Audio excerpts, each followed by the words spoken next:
आइए हम कक्षा 10वीं के गणित की प्रश्नावली 1.2 शुरू करते हैं। यह प्रश्नावली अंकगणित की आधारभूत प्रमेय पर आधारित है। यह प्रमेय क्या कहती है?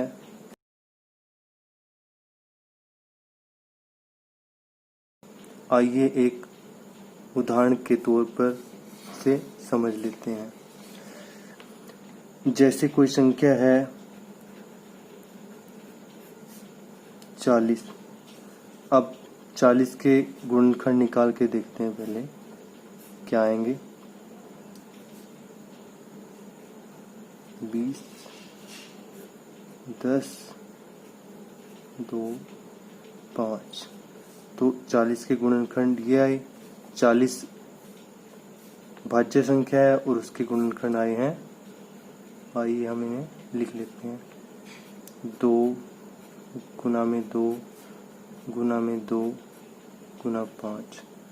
तो अब 40 के गुणनखंड आए हैं 2 गुना 2 गुना 2 गुना 5। अब 40 के गुणनखंडों को ऐसे भी हम लिख सकते हैं 5 गुना 2 गुना 2 गुना 2। मतलब जो इसके गुणनखंडों का क्रम है उनको हमने पलट दिया एक किस्म से। और ऐसे भी लिखा जा सकता है 2 गुना 2 गुना 5 गुना 2। तो प्रत्येक भाज्य संख्या को अभाज्य संख्याओं के गुणनफल के रूप में व्यक्त किया जा सकता है। ये कंडीशन तो यहाँ पे फुलफिल हो जाती है। इससे आगे क्या है कि यह गुणनफल अभाज्य संख्याओं के गुणनखंडों के क्रम के बिना अद्वितीय होता है। अगर इनके क्रम के ऊपर बात न की जाए तो हर एक जो गुणनखंडों का गुणनफल है वो अपने आप में अद्वितीय है। तो क्रम पर विचार किए बिना गुणनखंडों को लिखने की केवल एक ही विधि होती है।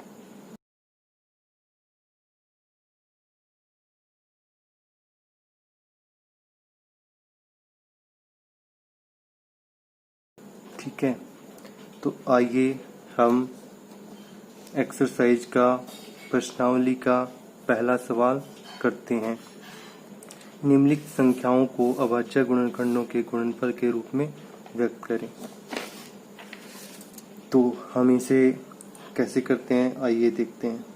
अब पहला सवाल है 140 को अभाज्य गुणनखंडों के गुणनफल के रूप में व्यक्त करना है। तो आइए हम इसे करते हैं। तो सबसे पहले 2 पे जाएगा 70, 35, फिर 5 पे जाएगा। तो हमारे पास 140 के गुणनखंड क्या आए?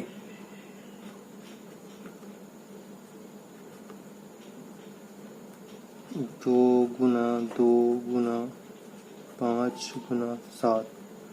इसको हम कैसे लिख सकते हैं? 2 की पावर 2 गुना में 5 गुना में 7। तो 140 के गुणनखंड हमारे पास ये आ गए। अब अगले सवाल पर चलते हैं।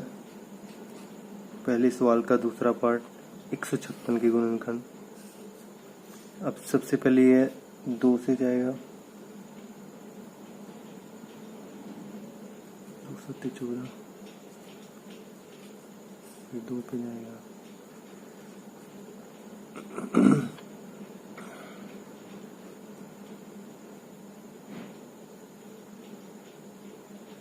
फिर ये 3 पे जाएगा। तो इसके गुणनखंड क्या आ गया हमारे पास? 156 के 2 गुना 2 गुना 3 गुना 13, 2 की पावर 2 गुना में 13। तो 156 के गुणनखंड ये आ गए। अब हम सवाल नंबर 3 पर चलते हैं। सवाल नंबर 3 क्या है? 3825 के गुणनखंड हमें निकालने हैं। तो सबसे पहले यह 3 पे जाएगा,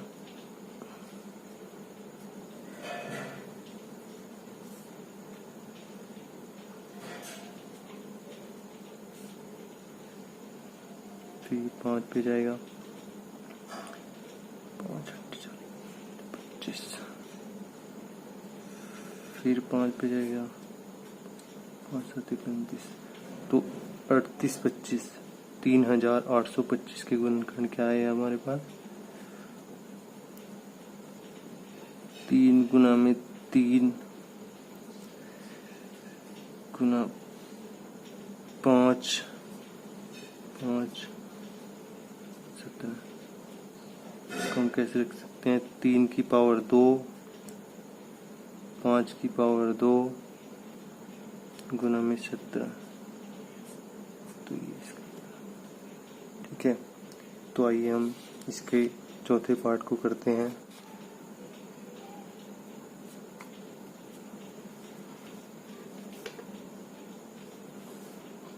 पाँच पे जाएगा 1 0 0 1, 7 पे जाएगा 1 4 3, 11 पे जाएगा 13, तो 5005 के क्या गुणनखंड आए हमारे पास? 5 गुना 7 गुना 11 गुना 13। अब हम इसके आखिरी पार्ट पे चलते हैं, पहले सवाल के, जो है 7429। अब इसको देखते हैं कितने पे ये कटता है। 3 पे देखते हैं, 3 पे नहीं कटेगा, 5 पे भी नहीं कट सकता, लास्ट में लास्ट डिजिट 0 होना चाहिए। 7 पे देखते हैं, 7 पे भी नहीं जाता। 11 पे देखते हैं, 11 पे भी नहीं जा रहा है। 13 पे देखते हैं,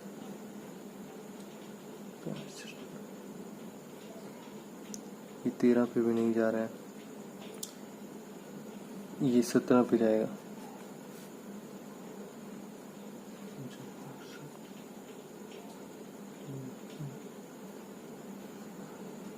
तो 119। ओके, अब आगे ये 19 पे जाएगा। 19 दूनी 38, 19 57, तो 7429 के क्या गुणनफल बने हमारे पास? 17 गुना में 19 गुना में 23। ठीक है, तो पहला सवाल कंप्लीट होता है। हम अगले सवाल पर चलते हैं। पूर्णांकों के निम्नलिखित युग्मों के एचसीएफ व एलसीएम ज्ञात कीजिए व जांच कीजिए कि दो संख्याओं का गुणनफल एचसीएफ और एलसीएम है। तो सबसे पहले हमें इसमें क्या ध्यान देना है कि एचसीएफ क्या होता है अगर हम अभाज्य गुणनखंडों के रूप से इसको निकाल रहे हैं। संख्याओं में प्रत्येक उभयनिष्ठ यानी कॉमन अभाज्य गुणनखंड की सबसे छोटी घात यानी पावर वाला गुणनफल, ये एचसीएफ होता है। इसी प्रकार एलसीएम क्या होता है? संख्याओं से संबंध प्रत्येक अभाज्य गुणनखंड की सबसे बड़ी घात का गुणनफल। हम इसको क्वेश्चन करेंगे तब हमें और अच्छे तरीके से समझ में आ जाएगा। आइए हम प्रश्न 2 का पहला पार्ट करते हैं।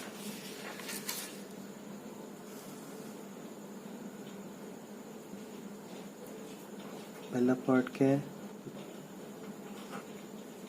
26 के गुणनखंड निकाल लेते हैं, बड़ा आसान है। 2 13, 26 के गुणनखंड क्या है? 2 गुना में 13। इसी तरह 91 के निकाल लेते हैं। 91 के आएंगे, 7 पे जाएगा ये 13। 91 के आए हैं 7 गुना में 13। तो सबसे पहले एचसीएफ देखते हैं। एचसीएफ किसका? 26 91 का। 2 की पावर भी 1 है, 13 की पावर भी 7 की है। तो दोनों में जो कॉमन है यानी उभयनिष्ठ है, कौन सी संख्या है उभयनिष्ठ? 13 है। 2 इसमें है, इधर नहीं है, और 7 यहाँ पे है, यहाँ नहीं है, तो 13 क्या आ गया इसका HCl। अब LCM देखते हैं इसी प्रकार, मतलब दोनों संख्याओं में जो उनके गुणनखंड है उनमें जो कॉमन संख्या होती है, जो कॉमन संख्याएं होती हैं उनका गुणनफल HCF होता है। अब LCM देखते हैं। LCM क्या होगा इसका, जो अभाज्य गुणनखंड है उनकी सबसे बड़ी घात। अब अभाज्य गुणनखंड क्या है, 2, 13, 7, 13, तो 2 आ गया, सबसे छोटी घात 2 है, 13 आ गया, ठीक है, और उसके बाद 7 आ गया, इसके बाद 13 तो पहले ही आ चुका है, तो ये क्या बनेगा 182, ठीक है। तो LCM क्या आया 182। अभाज्य गुणनखंडों की सबसे बड़ी घात, अब 2 की सबसे बड़ी घात 1 ही है, 13 की 1 ही है और 7 की भी 1 ही है, तो LCM क्या आ गया 182। तो इस प्रकार से ये सवाल होगा। आइए हम प्रश्न 2 का दूसरा पार्ट करते हैं।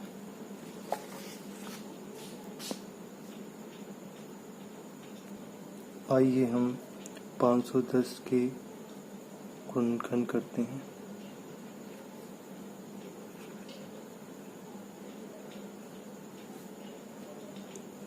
ये 3 पे जाएगा,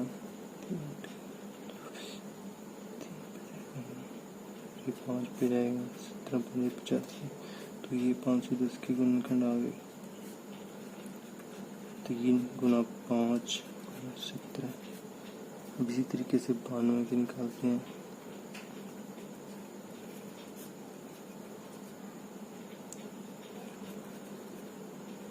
बानवे के गुणनखंड आए 2 गुना में 2, 23। ये क्या बनाएंगे 2 की पावर 2 गुना 23।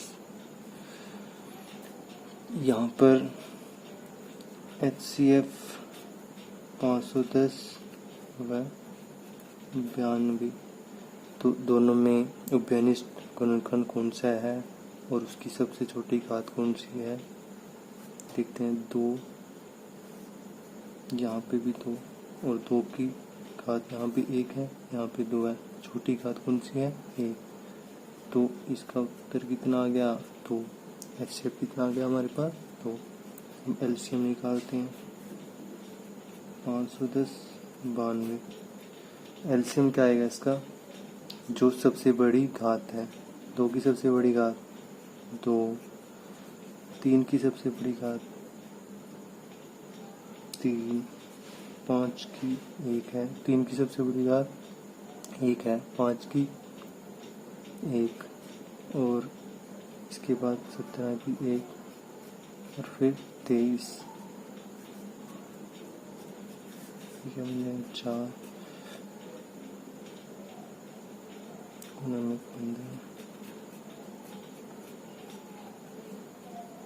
अब ये गुना करके हमारे पास एक संख्या आएगी, वो है 23,407। तो ये इसका LCM आया।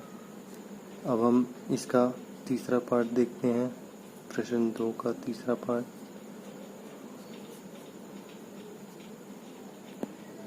आइए हम 336 के गुणनखंड निकालते हैं। 2 पे जाएगा 168, 2 से 16,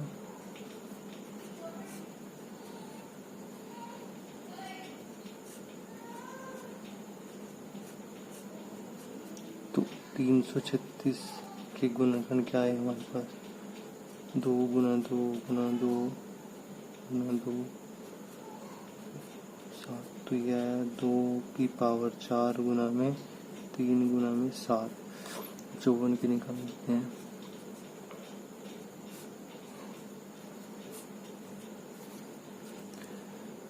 तो 54 के गुणनखंड क्या है हमारे पास, 2 गुना 3 गुना 3 गुना 3, जो कि 2 गुना 3 की पावर 3, ठीक है। तो HCF क्या आएगा हमारे पास, 336 और 54 का जो उभयनिष्ठ गुणनखंड है उनका गुणनफल। उभयनिष्ठ गुणनखंड क्या है? 2 है और उसकी छोटी घात यानी पावर क्या है? 1। 2 की पावर 1 गुना 3 उभयनिष्ठ गुणनखंड है। छोटी पावर कौन सी है? 3 की पावर 1, तो आ जाएगा 6। अब एलसीएम निकाल लेते हैं इसी तरीके से। एलसीएम क्या आएगा? 2 की सबसे बड़ी घात गुना में 3 की सबसे बड़ी घात गुना में 7 की सबसे बड़ी घात। सभी अभाज्य गुणनखंडों की सबसे बड़ी घात का गुणनफल। तो ये गुना करके हमारे पास आएगा 3024।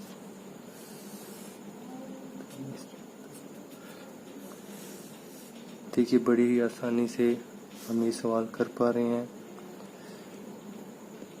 आइए अब हम तीनों सवालों की जांच कर लेते हैं कि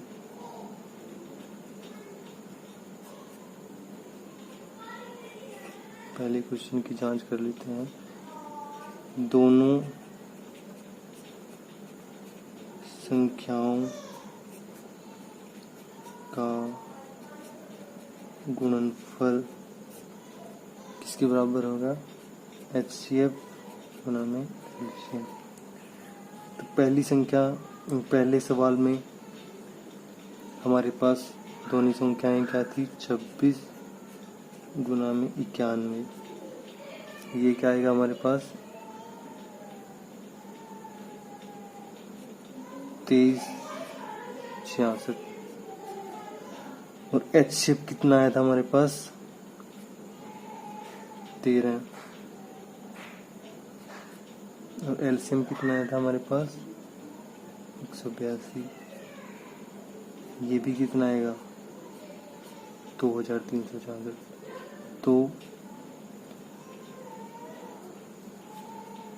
तो ये प्रूव हुआ। यहाँ पर दूसरा पार्ट देख लेते हैं। दूसरे पार्ट में दोनों संख्याएं क्या थी?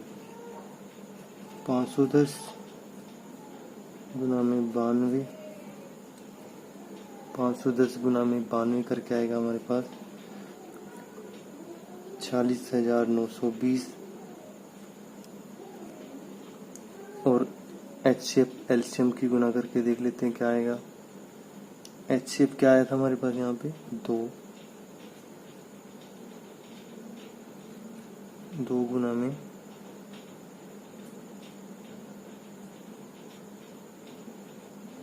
23,460। ये भी हमारे पास क्या आएगा? 46,920। तो इसलिए यहाँ पर क्या है? दोनों संख्याओं का गुणनफल किसके बराबर है? HCM LCM की। ठीक है, तो यहाँ पे भी जांच पूरी हुई हमारी। अब तीसरे सवाल में देख लेते हैं जांच करके।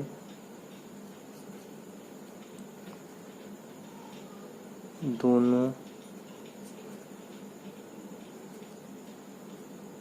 संख्याओं का गुणनफल।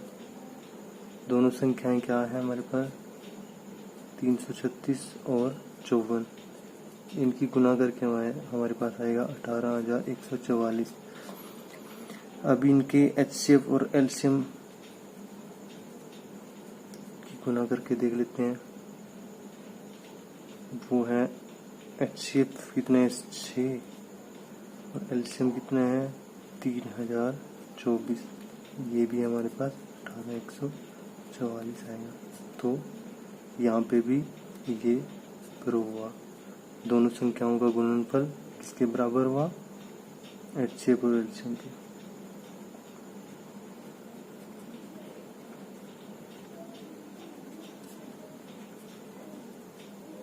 बराबर HCF इंटू LCM।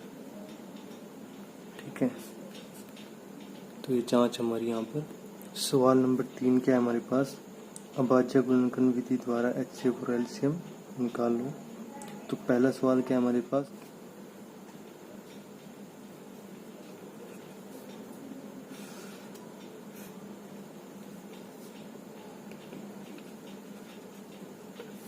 12,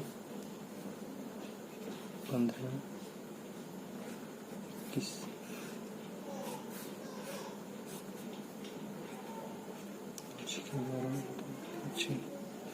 तो 12 के गुणनखंड क्या है, 2 गुना 2 गुना 3, 2 की पावर 2 गुना में 3, 15 की 3 पंजे 15,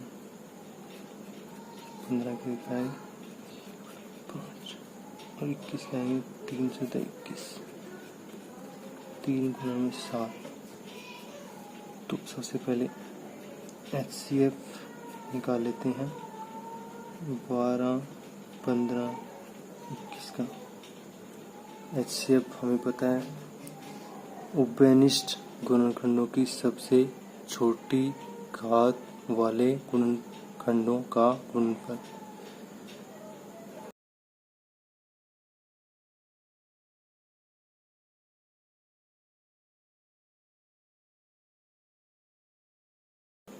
तो सबसे छोटी घात जो तीनों में कॉमन हो, यहाँ पे भी और यहाँ पे भी और यहाँ पे, तो वो नहीं है, 3 है तीनों में कॉमन। उसकी छोटी घात यानी पावर क्या है 1, 3 की पावर 1, तो 3 क्या आ गया HCF। इसमें क्या होगा हमारे पास,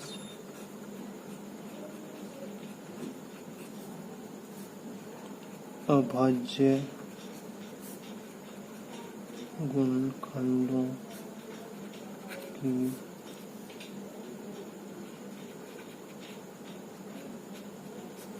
सबसे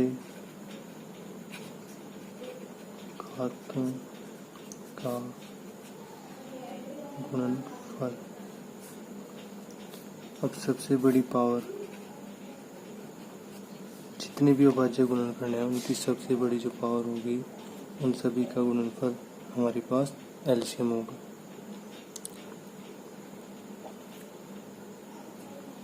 तो 2 की सबसे बड़ी पावर कितनी है 2 और 3 की 1,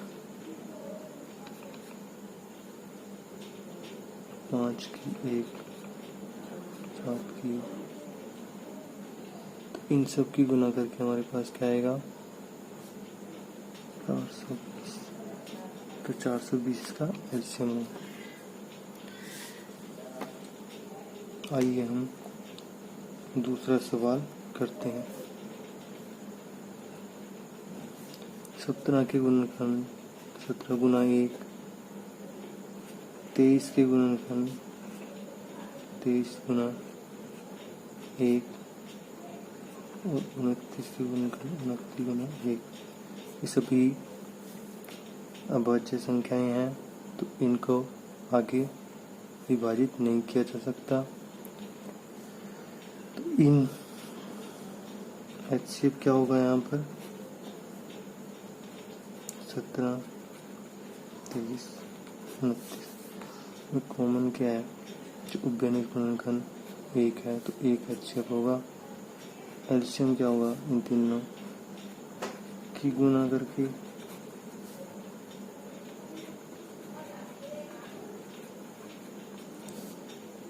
ये आएगा 11,345। तो ये LCM हुआ। फिर थर्ड पार्ट करते हैं। थर्ड पार्ट में क्या है 8, 9 और 25।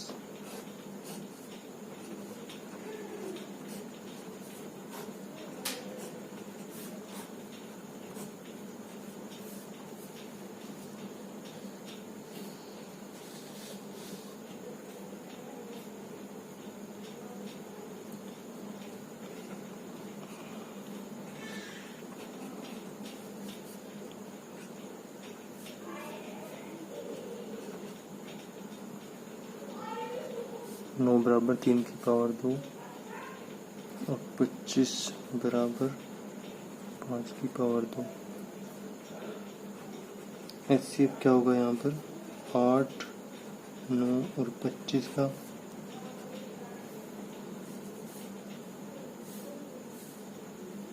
तीनों में कॉमन है,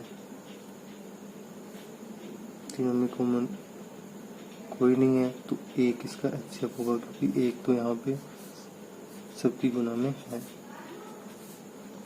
ठीक है, एलसीएम क्या होगा सबसे बड़ी पावर, एलसीएम क्या होगा 8, 9 और 25 का, 2 की सबसे बड़ी पावर, 3 की सबसे बड़ी पावर और 5 की सबसे बड़ी पावर, ये आ गया हमारे पास 1800। ठीक है, तो ये हमारे पास तीसरा सवाल भी कंप्लीट होता है। आइए अब हम अगले सवाल को करते हैं। HCF 306, 657 9 दिया है, एलसीएम 306, 657 याद करें। हम जानते हैं कि संख्याओं का गुणनफल किसके बराबर होता है, HCF गुना में LCM। ठीक है, दी गई संख्याएं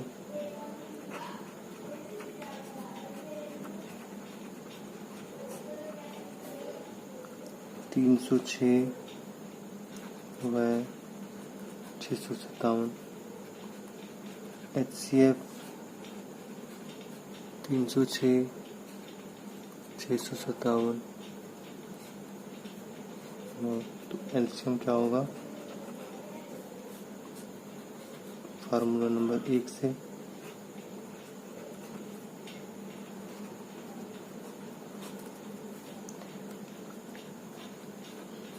संख्याओं का गुणनफल बटे में HCF।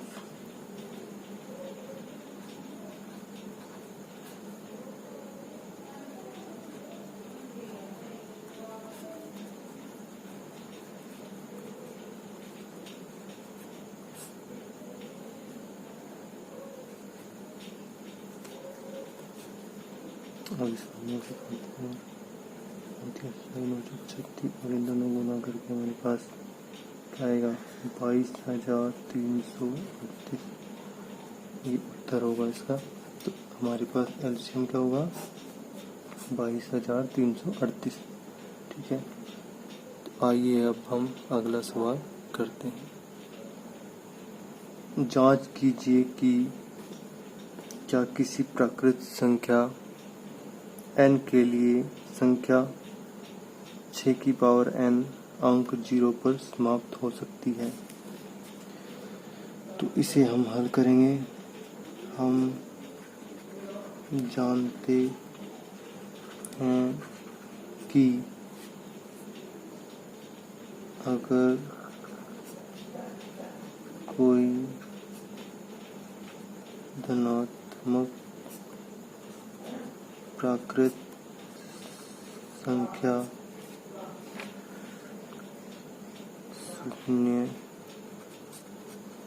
0 पर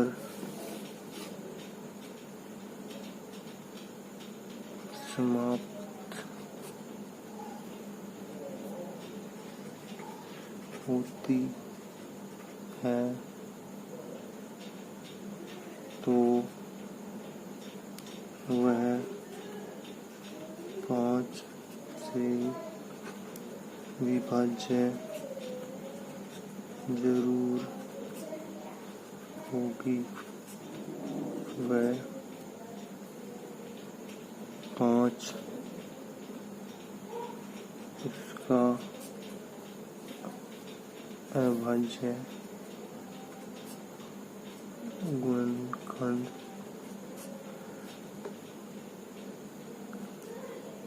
जरूर होगा। अब 6 की पावर n के गुणनखंड निकाल लेते हैं। 2 की पावर n गुना में 3 की पावर n। ठीक है, यहाँ पर 6 की पावर n के अभाज्य गुणनखंडों में 5 नहीं है। यहाँ केवल 2 व 3 है। अतः 6 की पावर n किसी भी प्राकृत संख्या n के लिए कभी भी शून्य पर समाप्त नहीं हो सकती। आइए हम प्रश्न 6 करते हैं। व्याख्या कीजिए कि 7 गुना 11 गुना 13 जमा 13 और 7 गुना 6 गुना 5 गुना 4 गुना 3 गुना 2 गुना 1 जमा 5 भाज्य संख्याएं हैं।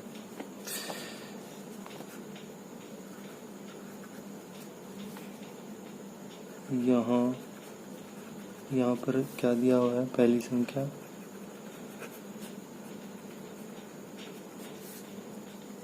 7 गुना 11 गुना 13 जमा 13।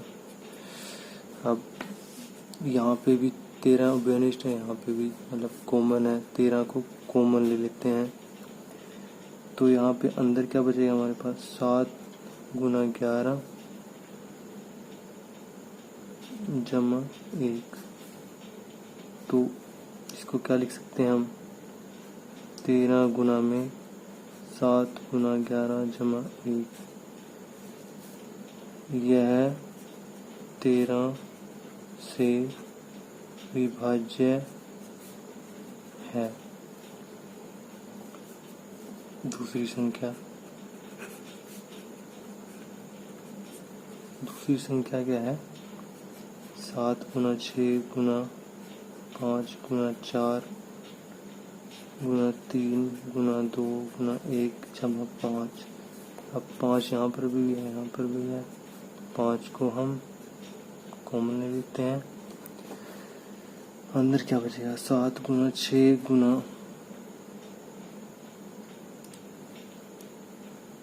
4 गुना 3 गुना 2 गुना 1 और जमा 1। यहाँ पे 5 से विभाज्य है संख्या।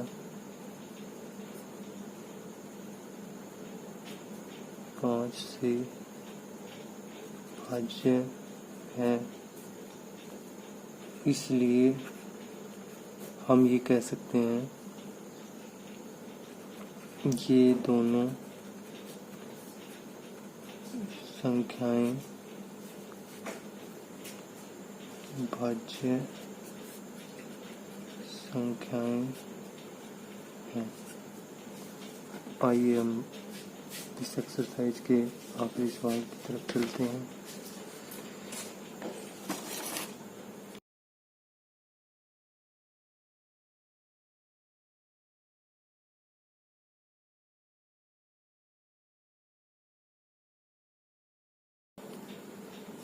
इसमें जो 18 और 12 का एलसीएम होगा वही टाइम उन दोनों को दोबारा मिलने में लगेगा। तो 18 इस सवाल का हल निकालते हैं।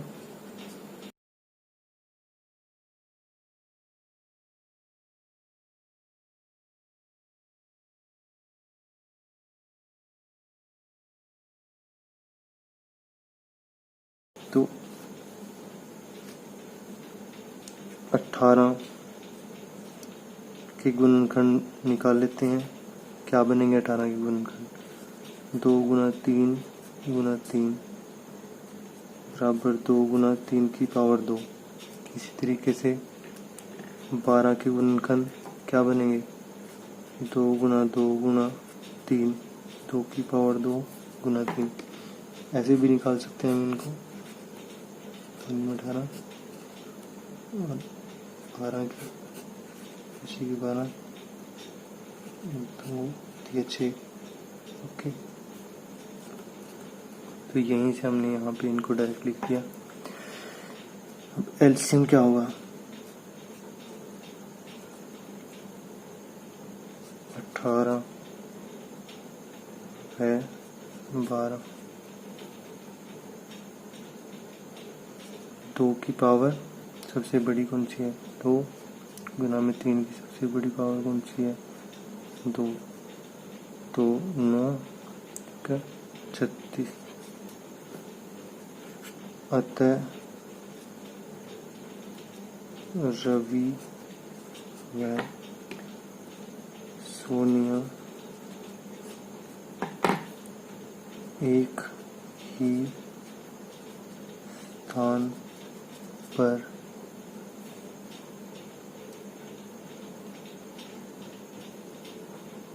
से चलने पर दोबारा